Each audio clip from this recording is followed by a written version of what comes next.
Okay, so now that we've created the hierarchy and set the pivots properly, it's time to create the controllers and then the IK system. So the first thing is just to think about what are you going to animate. Okay, so in this character, I don't really want to move the feet. Okay, I want the feet to stay put at all times. You know, it's just a kind of setup. So imagine this guy is just a hacking spellcaster or something like that. Okay, so he's not leaving this position. Basically, that means I'm not going to animate anything related to its legs. I'm just going to animate the arms, the torso, the head. Okay, so that's where I'm going to select now. The body. So I can rotate it. The head. I'll just hit Alt and click here to expand the chain. It's a default Unity shortcut, would be Option on the Mac. And then left arm, left forearm, left hand root. Nose, no need to be animated. They'll keep their relative position to the body. And right arm, right forearm, right hand hoot. And yeah, nothing else. These are the guys that I'm going to animate. So now I go to Component, RageTools, Macros, Rage Constraint, Create Controller. When I do that, you see that the macro automatically created a new underscore controllers root game object. Then it has mirrored the hierarchy. Just as things were parented in your original hierarchy, it's now parented here under controllers. Okay, so that's very handy because it allows you to make sure that the nested rotations are being properly applied. So now let me just expand here, expand this one. Okay, so you can see it keeps the same position. The only thing you have to do is to make sure that they have the right settings for each one. So most of them will be just rotation. Just body is going to be position and rotation because we want to move it up and down, maybe a bit forward, maybe a bit backwards, not just rotate it. So you might be thinking, why create controllers? Why not simply put the animation clip straight here and just animate whatever I want? That's due to the complexity of the Rage Spline component. Like, it has tons of variables, parameters, fields, and whatnot, and the more parameters that the animation clip has to keep track of, the slower it gets. So it really slows down when you're trying to animate a chain like that, a hierarchy like that. So it's not a good idea to do it. Okay, I suggest you don't even try. So simply create controllers, that's the trick, and you just animate here. Since there are no complex components here in this chain, it's gonna be zippy fast when you use the animation editor. Okay, so now I want to tie up the rage group on this hierarchy to the root constraint. Okay, so that's the topmost constraint. You can see there's no constraint here, just the way that I've set it up. Okay, you could easily get rid of this if you prefer. So I just add a rage group at its equivalent guy, which is here, the body. Okay, just select it, Control Shift G, and I have a rage group. Why did I do that?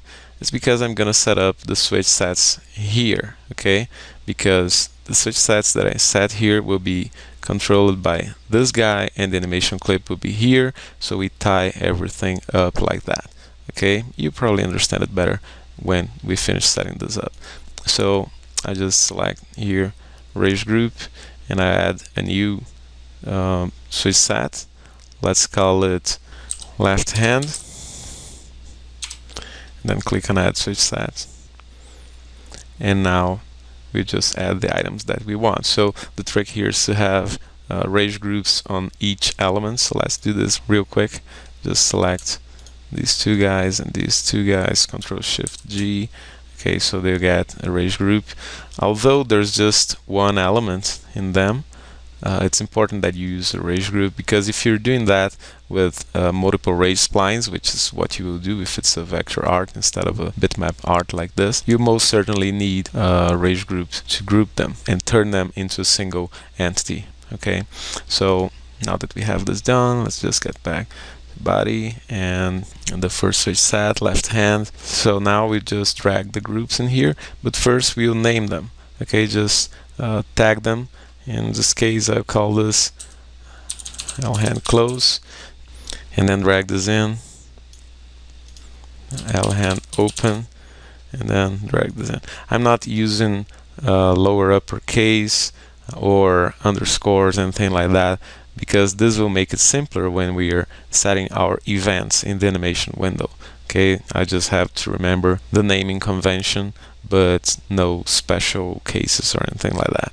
Okay, so well, this is just a naming convention, pick whatever you prefer. Let's now add our second switch set, which is going to be the right hand. Just click on add switch set, and you see it will instantly collapse the left hand switch set. Okay, you can only see one at a time, so if I expand this one, this will get minimized. Okay, and now let's make right hand open and drag right hand open here, and set right hand close and drag right hand close in here. Okay, so now that this is set up, you can immediately try it out. Let's just clear up the view a bit. I just get any raise spline component and just disable the show spline gizmos and show other gizmos, so it's easier for us to see it. Okay, let's get back to body, and you can see that as I click here, I instantly switch from right hand open to right hand closed. Okay, which is what we want, and the same can be done with the left hand switch set, left hand closed, left hand open. So it's working just fine. You could obviously do that for multiple facial expressions or full rotating bodies, okay, whatever level of complexity that you want for your animation. So with this set, the final step is to set up our Rage IK. To do that, all you have to do really is just grab the root of each chain that you want to animate. In this case, let's start with the left leg. Okay, you can see that it's comprised of the left leg, left knee, and left foot. And by the way, I've just spot this foot, this alignment here. Let me just move it a bit to the front. With that fixed, let's now get back to RK. So I just grab the root of the left leg and just select component, RageTools, Rage IK. Okay. So the trick here is to simply expand auto setup and drag in the end joint. In this case, I'll leave off end offset, which is usually much more effective for long chains like tentacles and capes, stuff like that. But for just, 2-segment chains, I think it's not necessary. It just adds complication to your setup.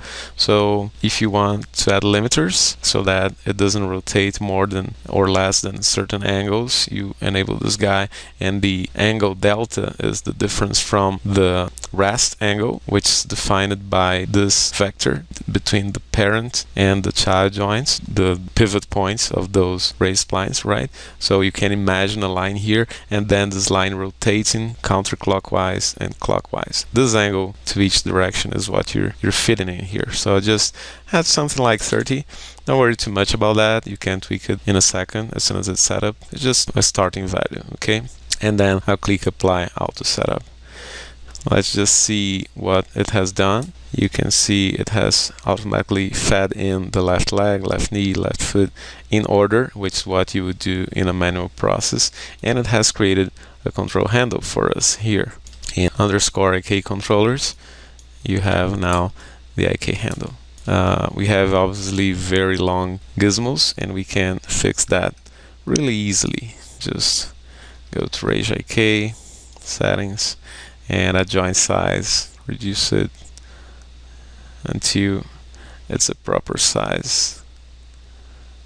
Okay, and you can also change the color, and it's grayed out because it's not enabled yet. As soon as it's enabled, it's going to take this color here, which you can also change, of course. Snap is basically something that defines the behavior of the chain. If you wanted to automatically ease in and ease out when getting close to extremities, you make this value less than 1. Okay, I don't recommend making it really small, except if you're making something very jelly.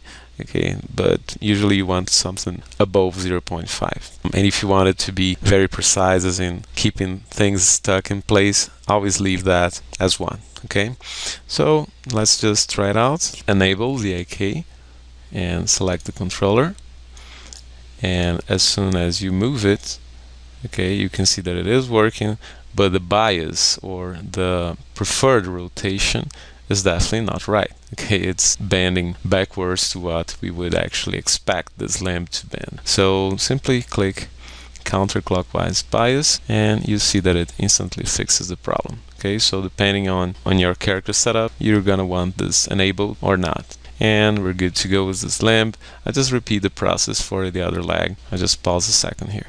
Okay, it's now done. Notice that I can also enable or disable counterclockwise bias straight from the IK. The controller, when you use the auto setup, it automatically adds a Rage IK handle, which allows you to remotely control some parameters, right? But you can also set them up here, and there are extra parameters that you don't get access to only using the handle. In some situations, you might want to use the align and, especially if you're doing things like walk cycles.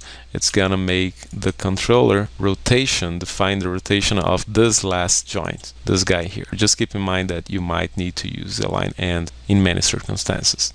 Okay, so let me just grab the controller for the right leg. Okay, and yeah, it's working fine. So the next thing we would probably want to do is to adjust the maximum and minimum angles. So just grab this guy here and see there's a Rage IK joint.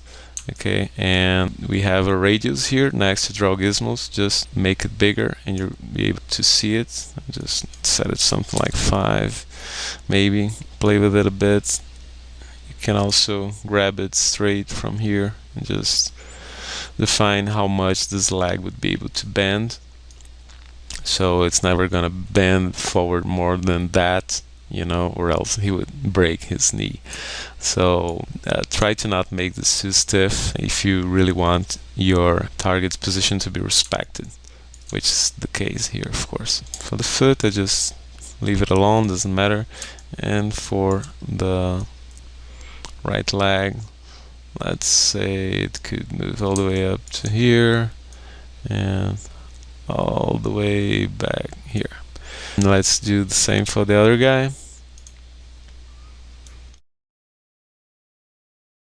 Move it over here and then over here, and the knee here and about here. Okay, so we're now done. Next thing that we would probably want to try is to just grab the controller body, which is this hood guy here, and move it to see if everything's working. Okay, it's fine. It's doing its best to keep the target's position in reach. Actually, in this case, the foot is rotating, so I think we're just going to use the align rotation anyways. So let me just grab it and turn on the align and for both. And let's try it again. You can see that it's now going to try and stick to the original rotation. Okay, the performance in the editor is far from perfect. Definitely, that's just the refresh rate of the Unity editor. But don't worry, as soon as you hit play, it's gonna be much faster. Let me just get out of maximize mode so we can actually play with it. And you can see that it now responds much more precisely. And of course, I also have the recording software here, which does hamper the performance. So we're done here. Next step is setting up the animation clips, animating the switch sets, and set up the Rage buttons to play our resultant animations. We'll see that in the next video.